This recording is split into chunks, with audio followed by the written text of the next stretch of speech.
On behalf of the Denver Forum, World Denver, ICOSA, the South Metro Denver Chamber, the Denver Chamber, I want to welcome you to this significant moment in the life of this capital city of the Centennial State. Great city, great state, great leadership, great people, and you're a part of it. The Denver Forum has been presenting programs in the public interest for 29 years. We are dedicated to the dialogue of democracy.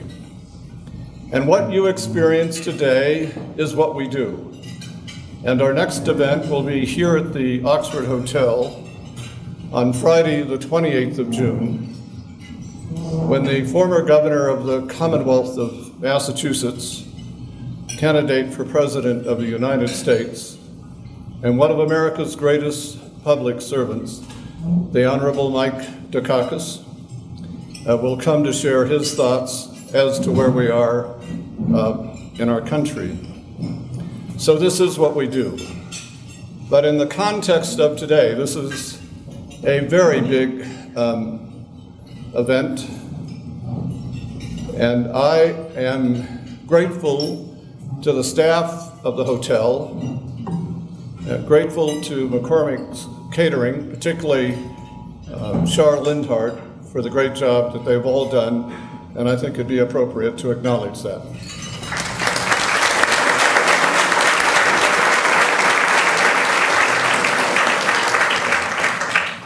I'm also grateful to Annette Perez and Jen Mazzotti of ICOSA, and to Erica Gordon of DMX Direct. At our table are those who helped make the forum possible: Bob Nichols of Monarch Investments, Gail Denninger of Cap Logistics, who publishes ICOSA, Jim Kennel of DMX Direct, who has been so critical to our programming, and John Brackney, the president of the South Denver Chamber. I am very indebted to Karen De Bartolome of World Denver for her help. Thank you, Karen, so much. We appreciate it.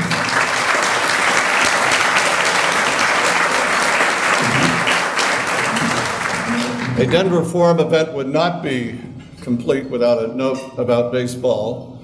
I'm sorry to report the Rockies lost last night. I was at the game with Bob Nichols and sent a text to the governor. I said, "Why aren't you here?" And he texted back, "I'm writing a speech. Keep me updated as to what happens." But I didn't have the heart to tell him that the Padres won in the 11th. That's about it from me.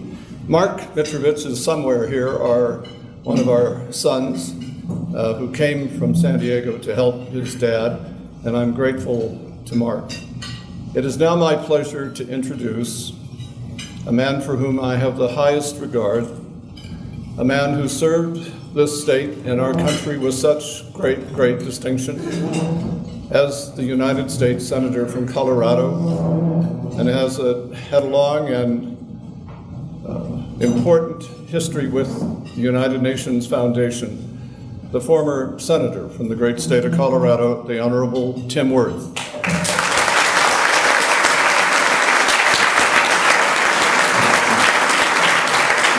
Thank you very much, George.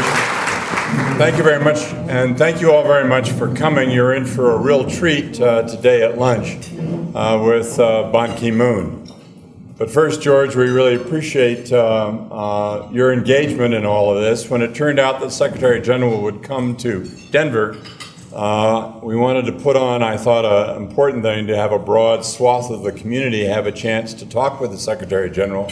So the first person I thought of was Mitrovich, and I called him up and he said, absolutely, we'd be delighted to do that. So we're all here because of George's willingness to put it all together. I think we had about a 10-day period of time to organize this. So George, thank you very much. And again, thank you all very much for coming.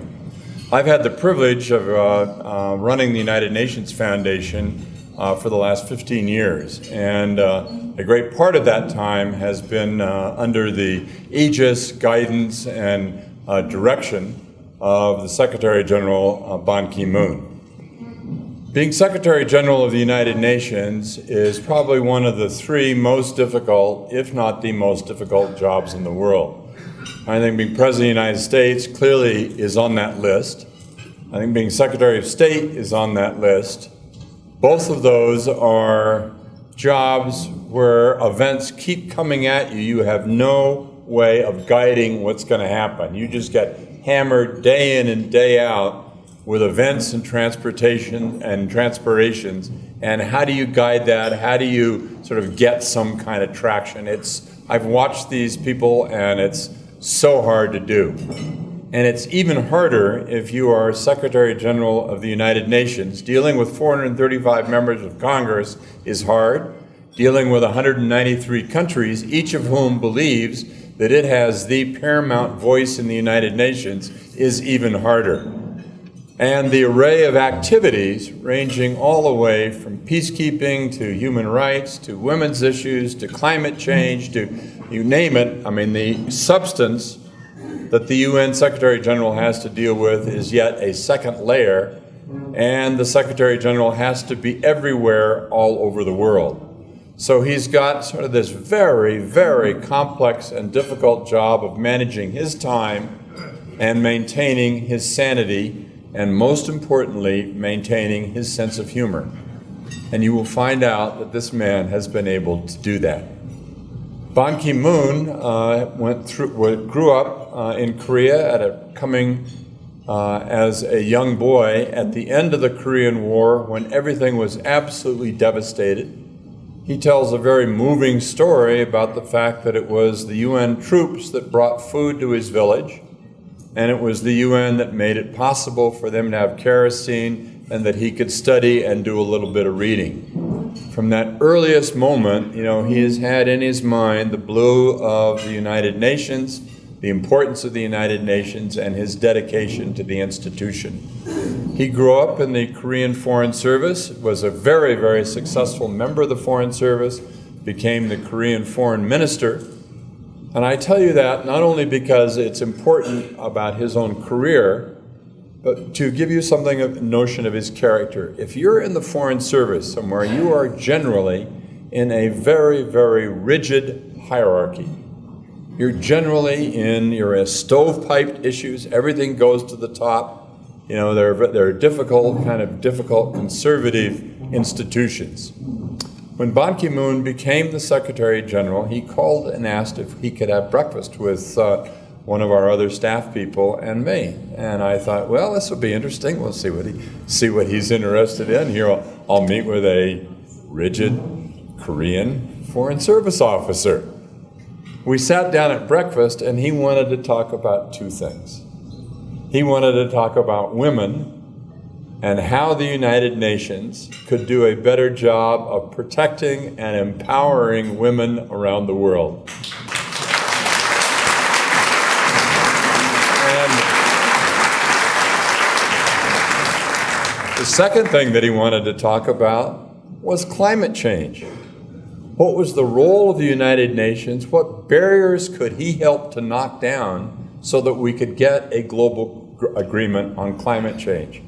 I mean, I was so stunned at the end of that breakfast. I thought, we are so lucky to have this man as the Secretary General. He's got 3 years left in his term. He's been Secretary General for one 5-year term and the first 2 years of the second term. He will be using that final 3 years very well on both of those issues and many others. And he's remarkable both in his extraordinary energy. I've never known anybody who works so hard, but who does it and maintains a wonderful, light sense of humor about what he does and about himself. So, Mr. Secretary General, from all of us, we welcome you to Denver. It's always a privilege to be with you anywhere, but particularly here in Denver. Thanks for being here.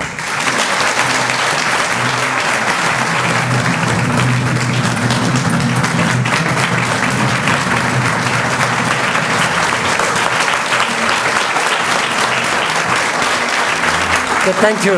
Thank you very much. Thank you. Senator Worth, thank you very much for your very kind welcome words. And I'd like to thank Mr. George Mitrovich, President of the Denver Forum, for your very kind invitation. And I'd like to also to recognize with appreciation Ms. Karen de Bartolome, President of World Affairs Council of Denver, as a co-convener of this luncheon forum. It's a great honor and privilege for me to meet such a distinguished community leaders, political, business, and civil society and education of Denver City. This is my second visit to Denver, but for other purposes, I've been transiting several times at Denver International Airport, so it's quite familiar now. I feel like at home in Denver. I'd like to discuss with you how I can expect the American citizens, how I can get more support from American citizens while working as Secretary General of the United Nations. This is part of my ongoing efforts during last almost 7 years as a Secretary General to reach out the people of America. So I've been traveling a lot of places in the form of making speeches to World Affairs Council or United Nations Association of America or universities and high schools. This afternoon, after this luncheon event, I'm going to address the graduating students of Denver University as a commencement speaker. It is a real pleasure for me to be in this historic hotel with such a distinguished group of business and civic society leaders. And let me just thank you simply for all what you have been doing as a part of American citizens and as part of community leaders. As Senator Worth said, to me as one of the Koreans, the United Nations and United States, they are deeply imprinted in the minds of Korean people. It's not only older generation like myself, even younger generations. Of course, there is some difference of level of appreciation because they have a young generation, they have never experienced any such hardships caused by Korean War. But particularly for me and my generation and older generation, they are deeply grateful to the United States and United Nations. Because without United Nations and without United States, I would not be able to stand before you today. But as a Secretary General now, the United States is most crucially important member state and partner to the United Nations. Without support of United States, I cannot do my job properly. United Nations cannot function properly because you are the largest financial contributor and political supporter. Therefore, it is absolutely necessary for any Secretary General of the UN, before and after coming after me, to get such a strong political and financial support from you. And I really thank you again for such a strong support. Let me just say then how United States can expect the United Nations to, because US and UN share same objectives and goals of the United Nations Charter. There's a freedom, democracy, free market economy, and human rights, gender equality, and all these are important pillars of the United Nations. United Nations every day feeds 90 million people around the world. We take care of 34 million refugees around the world, maybe some more because of the refugees caused by Syrian crisis now. Maybe it may be 36 million now.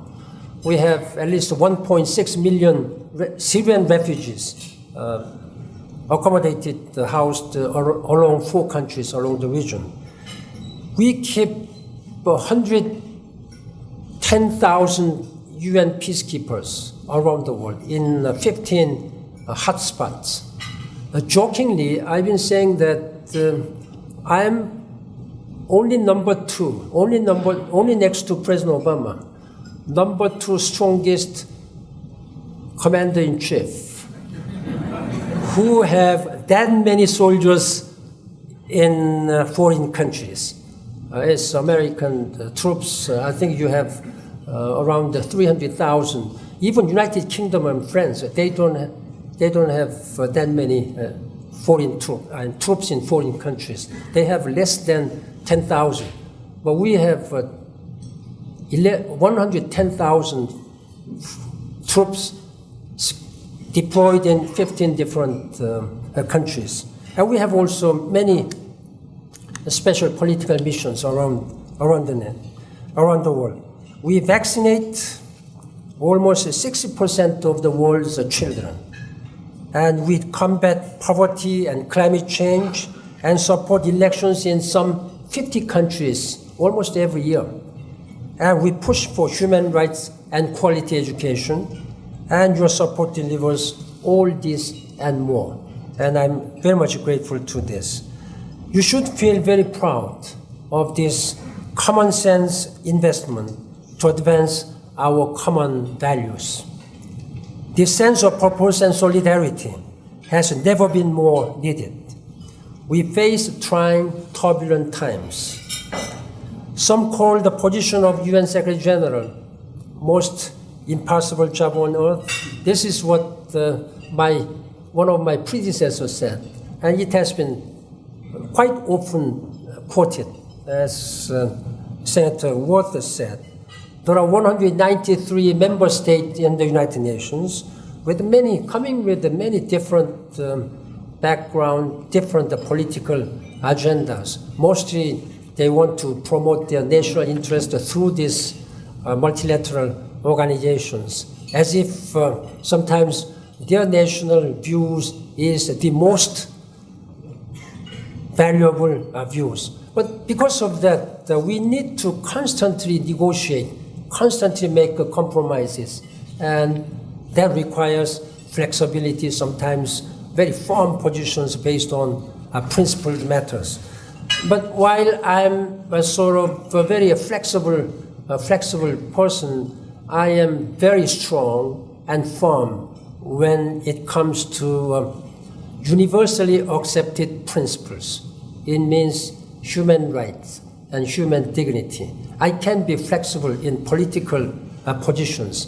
There's always continuing negotiation and compromises being made on political issues. But when it comes to human rights and human dignity, freedom of speech, freedom of assembly, this is unnegotiable, untouchable. There's a bedrock principle which I firmly uphold, and I have been speaking out to all these dictators and hardline, very hard to deal with leaders around the world. Therefore, I don't see this job as mission impossible. I see many possibilities. Country after country, leader after leader is recognizing that we can only tackle our challenges by working together, by taking them together. Nobody, no organization, or no country, however resourceful, however powerful, maybe cannot do it alone. When we ask anybody around the world, which country is the most powerful and richest country in the world, people will say United States without hesitation. But United States alone cannot do it all the problems. But each and every one of you, and each country can do something. You can do something, even though you cannot do all. That is the United Nations spirit. We have to work together. So everybody brings something and make it a common agenda and common denominator. Find a common denominator. And that's the place where we can find good cause for common humanity. I want to talk to you in this regard about three of today's most pressing challenges. And I want to do so by telling you about three of my recent visits. The first is related to my visit to Boulder, this National Center for Atmospheric Research. I heard the sobering and compelling presentations where this planet Earth is standing in terms of climate change. As the director of NCAR reported, the projected rate of change far exceeds anything seen in nature in the past 10,000 years. Maybe a couple of weeks ago, you must have read a very alarming news report that the rate of atmospheric pollution has reached 400 ppm. That is the first time in many billions of years. This is quite alarming. This fact-based briefing today reinforced the physical and human toll of climate change that I have seen around the world. The verdict from science, economics, and our own eyes is clear. We cannot keep burning and consuming our way to prosperity. That is why we need the global legally binding treaty on climate change by the end of 2015. And I'm very committed to achieve that. And I'm going to raise as high as possible the political noise and also try to have world leaders united on this matter. I have discussed this matter at length with President Obama just about 2 months ago in April at the White House. And he is also very much committed. But what I want to do is that you should, every household, family, and company, and schools, they can be a part of this process. You can practice, you can lead by example. That's my message to you. At the current rate, people say that we may soon need 2 planet Earth. But unfortunately, we have only 1 planet Earth. Therefore, there cannot be any plan B because we don't have planet B. So we have only planet A. So there should be answer only 1A. Sustainable development doesn't just mean cutting pollutions or preserving ecosystems. It also means fairness and opportunities. This climate change phenomenon has been caused by industrialized countries, particularly after industrial revolution. These developing countries, particularly many African countries, they have not done anything to this climate change phenomenon. But climate change does not respect national geographical border. They impact evenly all throughout the world. Therefore, all the world must do all together. But there should be some sense of principle of fairness and justice. That because of the fact that industrialized countries have caused a lot to this climate change, you should help developing countries by providing financial and technological support. And this is what we call common but differentiated principle of common but differentiated approach. So we should share all these burdens. It also means that when some countries consume too much, others have too little. Therefore, we need to be very sensitive and sympathetic, and even in a sense that compassionate to the problems where developing world people are suffering from this. Ladies and gentlemen, at this time, 1 out of every 5 people in the world, that means 1.4 billion people, they do not have any access to electricity. Last year, I launched a Sustainable Energy for All initiative. This is a very important initiative which United Nations is leading. When there is no energy, you cannot do anything at this time. Therefore, energy can be set as a golden thread to address all these problems. We have so many problems at this time. During a Rio Plus 20 summit meeting last year, the member states and scientists and economists and political leaders, they have identified at least 26 areas of our problems, starting from climate change, then food security, water scarcity, energy shortages, and global health issues, gender empowerment, and education, urbanization, transportations, and disaster risk reductions, ocean pollutions, and diversity issues. So maybe I cannot remember all 26, but those are something which affects in our lifetime, affecting all spectrums of our life. Then how can we address all these 26 most serious challenges? I think we need to have a comprehensive approach. There, energy can play a very important role. Like, can you imagine that any hospital can be operated without electricity? Can any doctor operate any patient? Or can you pump water in any other places like a major big cities like Denver or New York?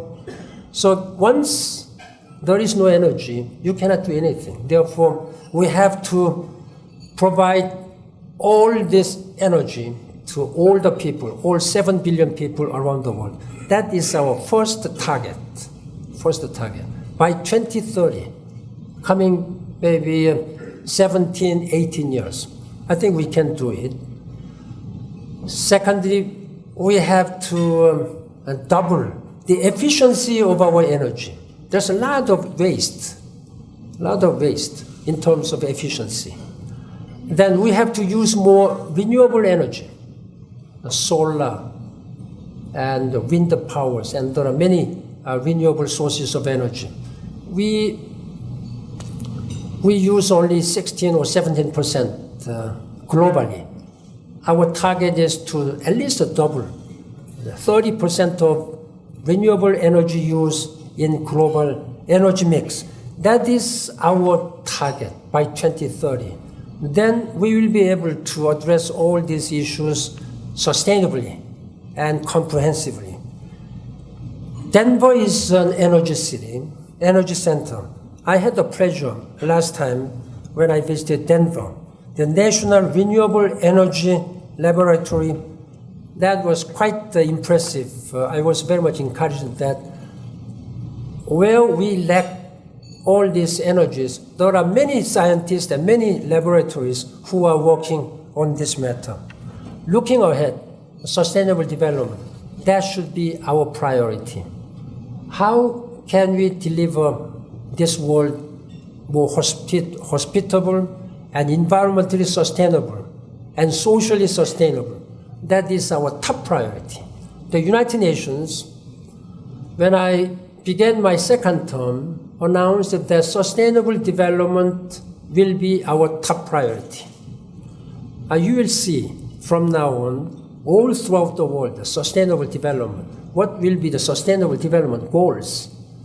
What will be our development agenda, future development agenda, at least for 2030.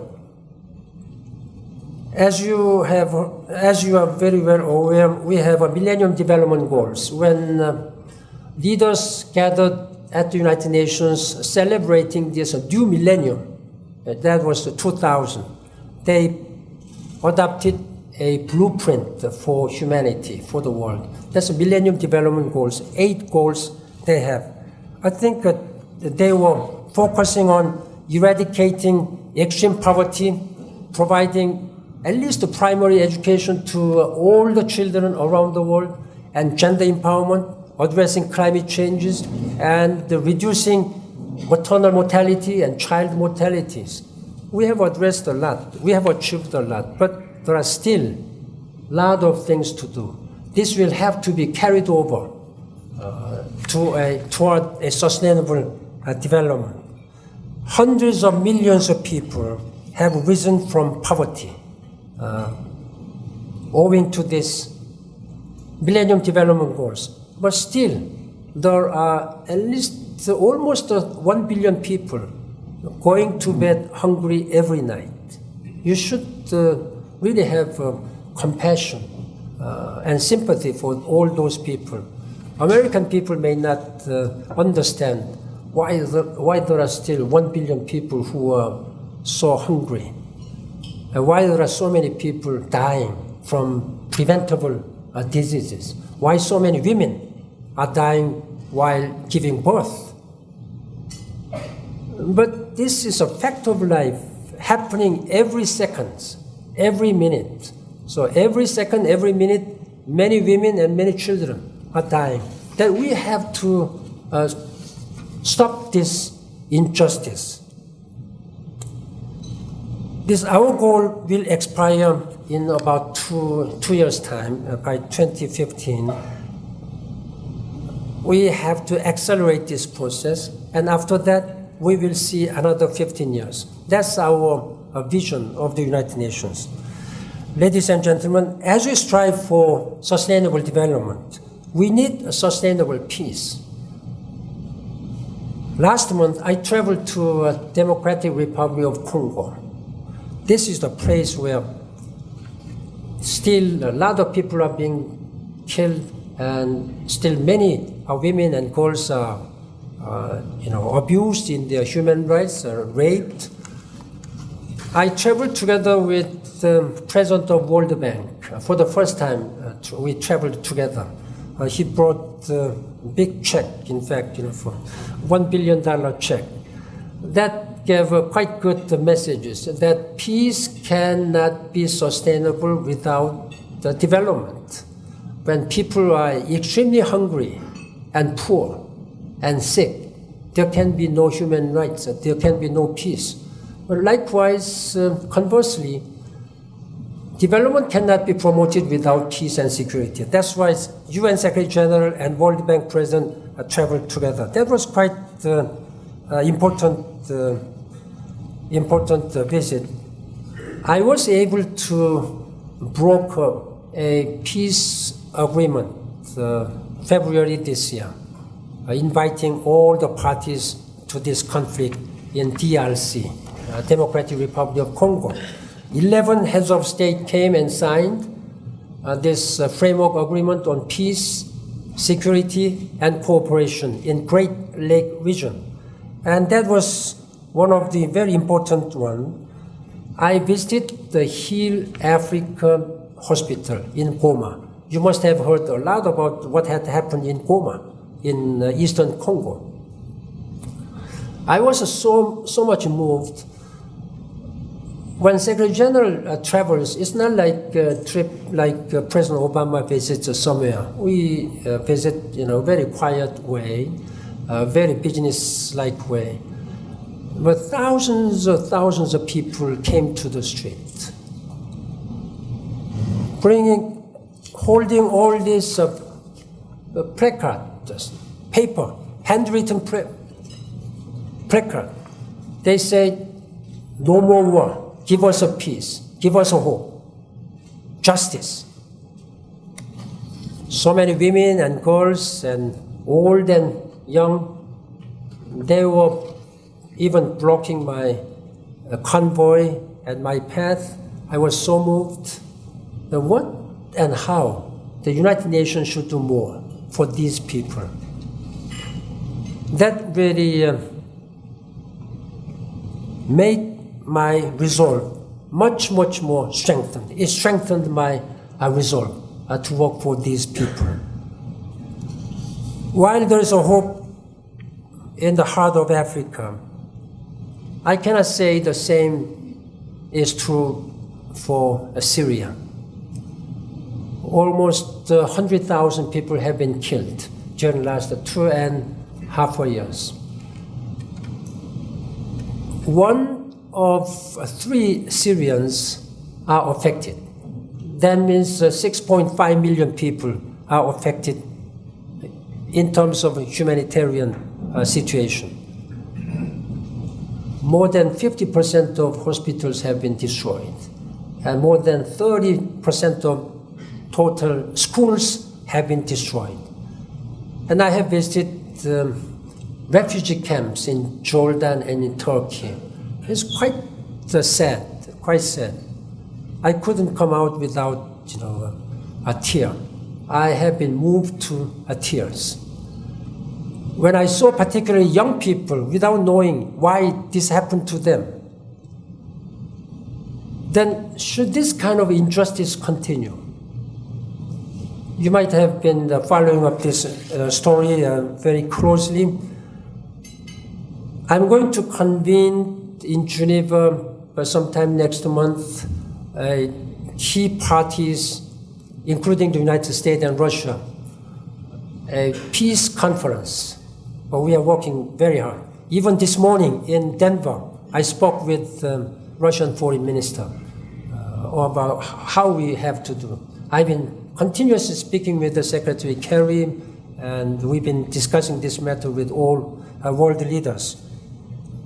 There are no easy options, but what is important, what is clear is that without political process, this situation cannot be put an end to this continuing tragedy. We cannot let Syrian people die continuously like this way. So the whole nation has been destroyed now. We have to think about all these Syrian people because of very inflexible, irresponsible attitude of a leader in Syria. There's so many people have been victimized that we cannot accept this kind of injustice, and we will try our best to resolve this issue through political process. I once again urge all parties to support the peaceful and negotiated solution. Ladies and gentlemen, I will close one my recent visit to Mozambique. Then why I'm raising this issue? You may not know much about the history of Mozambique. This is the country in southern Africa. 20 years ago, Mozambique was like this, like Syria. They were fighting among themselves. There was a very serious civil war. With a peace deal, with the political process, they had the peace treaty, and during last 2 decades, they have been able to maintain relative peace, during which people have been able to devote their time and energy for national economic and social development. I was there just 2 weeks ago, and I was very much impressed by what they have achieved. Therefore, clear difference. When there is a political process and dialogue, and flexibility and compromise, we can expect the human rights and human dignity and social and political economic development can be attained. That there can be decent jobs and decent opportunities, and particularly for women and girls. during the time of conflict is always women and girls whose human dignities are totally abused. So United Nations takes this very important priority. I have initiated Unite to End Violence Against Women. And I have created Men Leaders Network. Because unless men change their mentality, this gender equality, gender abuse, gender violence cannot be addressed, cannot be rectified. That is why UN is very much seriously focused on this. I have appointed a special envoy to put an end violence against women. And Security Council has adopted many important landmark resolutions. Then why does the Security Council is involved in this? Because this violence against women is something related to international peace and security. This is the main principle that Security Council has taken up this matter. And when it comes to gender empowerment, as Senator Worth has introduced, I have been trying to lead by example. I thought that the United Nations should show example first. When I first came in 2007, there were not many senior level women staff. I changed that one by one, year by year. Now I have been able to increase by 60% the senior level, top senior level.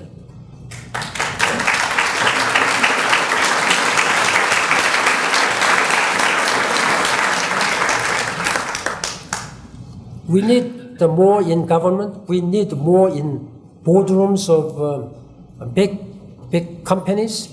We need more civil society women leaders, and we need more women parliamentarians.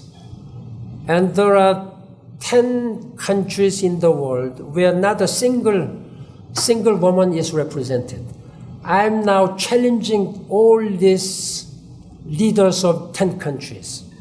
They are now coming with their own proposals.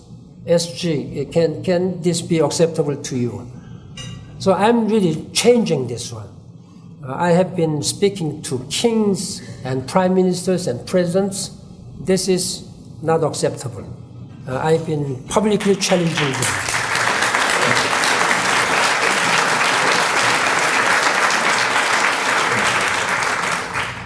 Ladies and gentlemen, and we should do more for young people, women, and now moving to young people, because this world is very young. Out of 7 billion, more than 50% of population, their average age is under 25. That means this world is very young. Then have we done enough for young people? Have they been given decent jobs and equal opportunities? I think we should do more. That is why for the first time in the history of the United Nations, I have appointed a special envoy of the Secretary General of the United Nations on youth matters. He is a merely 29-year-old man. I don't think there was any such special envoy with the age of 29. He is the highest youngest person, maybe, without being a monarch in a family. Ladies and gentlemen, from this forum, as I said, I will go to Denver University to address the graduating students. Because they are young, they are going to be the leaders of this society. I'm going to ask them to broaden their vision, to broaden their scope, to be a global citizen. That will be my main message. I'm proud to take part in that commencement at Denver University. But the fact is that regardless of our stage in life, all of us are graduating into a new world of enormous change and potential. It is up to us to see that it is a world of sustainable development, durable peace, and real empowerment for all. Great sons and daughters of Colorado like Tim Worth and Madeleine Albright and many others have helped point the way. Now I count on all of you to join forces with the United Nations.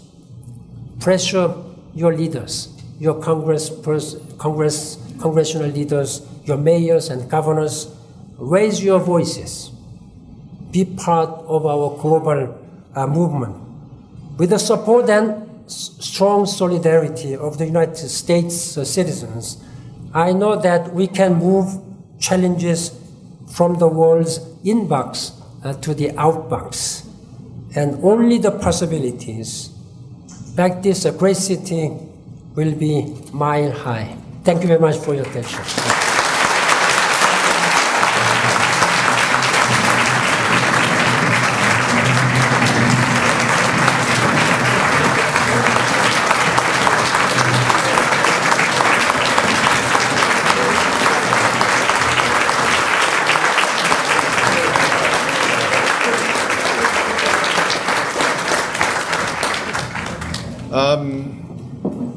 Wow. We'll do a couple of questions because I know time is, but first we need to acknowledge the presence of the wife of the Secretary General, Mrs. Bond.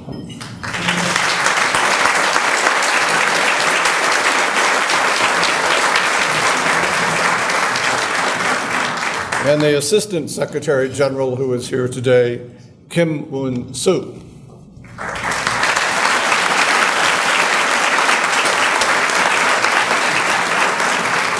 And I'm grateful to Mary Sack from the Secretary General's staff, and also to the security people from the UN, FBI, and United Nations. Just two questions and we'll be done. Could you update us on the current status of the Syrian refugees and future plans for them? As I said, there are at this time 1.6 million refugees who are being accommodated in 4 countries along the borderlines, the Iraq, Jordan, Lebanon, and Turkey. Their life is miserable, but United Nations has been mobilizing all possible humanitarian resources. There are 6.5 million people inside the Syria, but we are really having difficulty in getting to the people because of security and because of the rejection of the Syrian government to allow UN humanitarian workers and the Red Cross humanitarian workers. And there are many NGOs who really want to deliver their humanitarian assistance. We are working very hard. The Security Council, I think today has agreed to urge Syrian governments to allow cross-border assistance. There is a constant flowing of refugees, minimum 2,000, 3,000 by a day. They are creating a lot of burdens and political problems, particularly in the countries like Jordan and Lebanon. Yesterday, the United Nations has issued another urgent appeal in the amount of $5.2 billion for humanitarian assistance, just to support them. We have to provide them every breakfast and lunch and dinner. We have to build the schools. We have to provide sanitation, and we have to cure all these sick people and older people. It costs a huge amount of money. I was able to raise $1.5 billion last January in Kuwait when I convened a high-level pledging conference. Then during last 4 months or 5 months, we have so much need now. And again, I'm asking United States and European countries to provide their generous support. Thank you very much.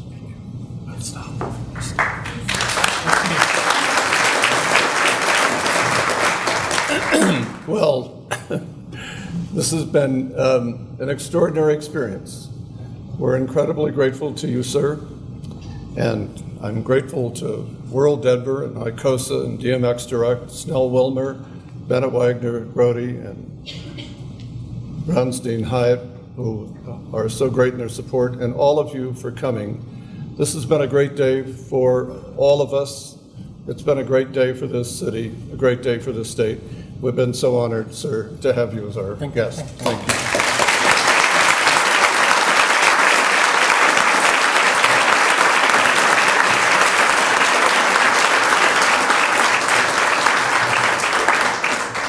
The Rockies play the Padres at 6:40. See you there. Bye.